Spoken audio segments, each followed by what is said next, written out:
تو کہے الحمدللہ، کہ تمام تعریفیں اللہ تعالیٰ کے لیے ہیں۔ اس پاک لفظ کی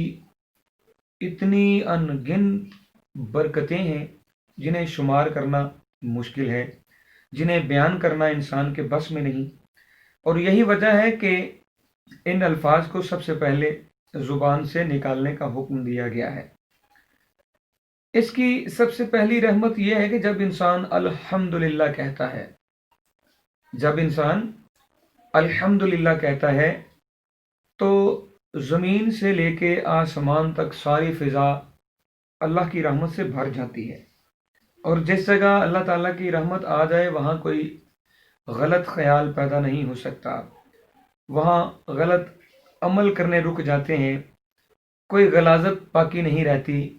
اللہ تعالیٰ کی رحمت سے طہارت اور پاکی نصیب ہو جاتی ہے۔ وہ سب اللہ تعالیٰ کی رحمت اور مہربانی میں ڈھل جاتی ہے، جتنی غلاظتیں انسان کے اندر ہوتی ہیں یا باہر ہوتی ہیں، جو کچھ بھی برے خیال ہوتے ہیں، الحمدللہ الحمدللہ کہنے سے اللہ تعالیٰ کی اتنی رحمت ہوتی ہے، اتنی رحمت ہوتی ہے کہ ساری غلاظتیں دھل جاتی ہیں، اللہ تعالیٰ کی مہربانی سے بندہ صاف ہو جاتا ہے، شیطان وہاں سے دور بھاگ جاتا ہے، اور یہ نفس جو ساری برائیوں کی جڑ بن جاتا ہے، یہ نفس انسان کے مطیع ہو جاتا ہے۔ یہ بات بڑی غور طلب ہے کہ الحمدللہ اس کا ورد رکھنے سے انسان کا نفس مطیع ہو جاتا ہے، جو کہ بہت مشکل کام ہے۔ اللہ تعالیٰ جب انسان کو اس نفس پہ قابو دے دیتا ہے تو بہت سی خرافات سے انسان ویسے ہی بچ جاتا ہے، کیونکہ اکثر گناہ اور اکثر غلط خیال بندے کے اس نفس کی وجہ سے انسان کے دماغ میں آتے ہیں، اور جب یہ نفس مطیع ہو جاتا ہے تو پھر الحمدللہ بندے کے لیے نیکی کرنا آسان ہو جاتی ہے، برائی سے بچنا آسان ہو جاتا ہے، انسان کے دل میں نور پیدا ہوتا ہے۔ نبی پاک صلی اللہ علیہ وآلہ وسلم کا فرمان ہے کہ جب انسان کے دل میں نور پیدا ہو جاتا ہے تو اس کا سینہ کھل جاتا ہے۔ سبحان اللہ۔ جب انسان کے دل میں نور پیدا ہو جاتا ہے تو اس کا سینہ کھل جاتا ہے۔ صحابہ کرام نے عرض کیا، یا رسول اللہ صلی اللہ علیہ وسلم، کیا اس کی کوئی علامت بھی ہے؟ تو آپ صلی اللہ علیہ وسلم نے فرمایا کہ سب سے پہلا مقام اس کا یہ ہے کہ غرور اور تکبر سے انسان کنارہ کش ہو جاتا ہے۔ سبحان اللہ۔ یعنی اس بات کو چیک کرنا ہو کہ کیا ہم نے الحمدللہ کا ورد کیا ہے، ہماری عادت بن گئی الحمدللہ کہنا، اللہ نے ہم پہ کرم کر دیا کہ اپنا نام لینا ہمیں نصیب فرمایا، تو کیا ہم میں وہ بات آ گئی جو نبی کریم صلی اللہ علیہ وآلہ وسلم نے فرمایا کہ بندے کے دل میں نور پیدا ہوتا ہے، اور جب نور پیدا ہوتا ہے تو اس کا سینہ کشادہ کر دیا جاتا ہے۔ تو صحابہ نے عرض کیا ہماری رہنمائی کے لیے کہ حضور یہ کیسے پتہ چلے گا کہ اس کے دل میں نور آ گیا ہے، اس کا سینہ اللہ تعالیٰ نے کشادہ فرما دیا ہے؟ تو نبی کریم صلی اللہ علیہ وسلم نے فرمایا کہ اس کی پہلی نشانی یہ ہے کہ وہ انسان تکبر اور غرور سے کنارہ کش ہو جاتا ہے، یعنی اس میں تکبر اور غرور ختم ہونا شروع ہو جاتا ہے۔ اور دوسرا مقام یہ فرمایا کہ وہ دارالخلود کی طرف توجہ کرتا ہے، یعنی اس کا رجوع ہو جاتا ہے،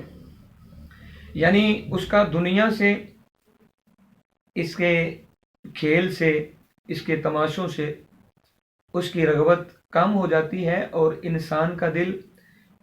دارالخلود یعنی جس طرف کو جانا ہے، جو اس کا آخری مقام ہے، اس کی طرف اس کی توجہ زیادہ ہونا شروع ہو جاتی ہے۔ تیسری نشانی نبی کریم صلی اللہ علیہ وسلم نے یہ فرمائی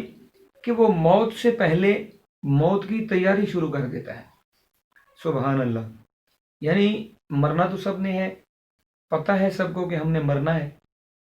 لیکن مرنے کی تیاری یہ تو کسی کسی کو نصیب ہوتی ہے۔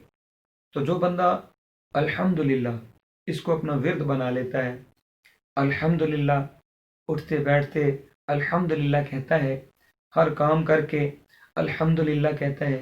کھانا کھائے، کھانا کھانے کے بعد الحمدللہ کہتا ہے، پانی پیے، پانی پینے کے بعد الحمدللہ کہتا ہے، کوئی نیکی اس سے ہو جائے نیکی کرنے کے بعد الحمدللہ کہتا ہے، کسی برائی سے اللہ پاک بچا لے تو اس کے بچنے پہ الحمدللہ کہتا ہے، یعنی اس کی عادت ہو جاتی ہے کہ وہ چھوٹی چھوٹی باتوں پہ بھی الحمدللہ کہنا شروع کر دیتا ہے، یعنی اس کا دل الحمدللہ سے لگ جاتا ہے، تو اس کے دل میں اللہ تعالیٰ ایک نور پیدا فرما دیتا ہے۔ یہ میرا کہنا نہیں، یہ نبی کریم صلی اللہ علیہ وسلم کا پاک ارشاد ہے، اور جو بات میرے آقا کے دہنے مبارک سے نکلی، جس نے میرے آقا کے لبوں کو چوم لیا، وہ بات حق ہے، وہ بات سچ ہے، اور روز روشن کی طرح اس بات میں کوئی شک کی گنجائش نہیں ہے، بلکہ جو شک کرتا ہے اس کا ایمان نہیں رہتا۔ نبی کریم صلی اللہ علیہ وسلم نے جو فرما دیا وہ حق ہے۔ یہ تینوں ارشادات بڑی حکمت والے ہیں۔ اس دنیا میں جتنے بھی جرم ہوتے ہیں، جو لوگ جرائم کا ارتکاب کرتے ہیں، وہ غرور اور تکبر کی وجہ سے ہی کرتے ہیں۔ کثرت کے ساتھ ان کے ذہن میں غرور ہوتا ہے، وہ تکبر سے بھرے ہوئے ہوتے ہیں۔ انسان کا دل و دماغ اس بات کا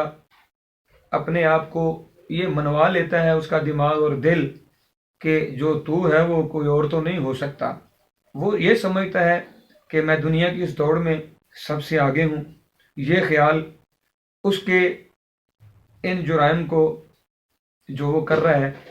وہ اس کا مرتکب اسی وجہ سے ہو رہا ہے کہ اس کے ذہن میں یہ خیال آ گیا کہ میں تو بہت بڑی بلا ہوں، میں بہت بڑی چیز ہوں۔ یعنی یہ تکبر اور غرور بہت بڑی بیماری ہے جو الحمدللہ اس کے ورد سے ختم ہو جاتی ہے۔ غرور اور تکبر ہی ہے جو بندے کو اللہ تعالیٰ سے غافل کروا دیتا ہے، اللہ تعالیٰ کے احکام سے روح گردانی کرنے پہ مجبور کر دیتا ہے۔ اگر اسے یہ چیز حاصل ہو جائے جنہیں وہ دنیا کی متاع خیال کرتا ہے، اور یہ خیال کرتا ہے کہ یہ عزت کا سبب ہے اور ذریعہ ہیں، تو پھر اس کے دل میں یہ خیال پیدا ہو جاتا ہے میں بہت بڑا طاقتور ہوں، میرے مقابلے میں کوئی اور نہیں۔ خیال یہی وہ باطل خیال ہیں جس نے فرعون کو گمراہ کر دیا، جس نے نمرود کو گمراہ کر دیا، جس نے شداد کو تباہ کر دیا، اور ان سب کی تباہی کا یہی غرور سبب بنا۔ یہی خیال شیطان عزازیل کے دل میں آیا، جس نے اسے راندہ درگاہ کر دیا۔ اللہ تعالیٰ سے دعا کرتے رہیں کہ اللہ تعالیٰ ہمیں غرور اور تکبر جیسی بیماری سے بچنے کی توفیق عطا فرمائے،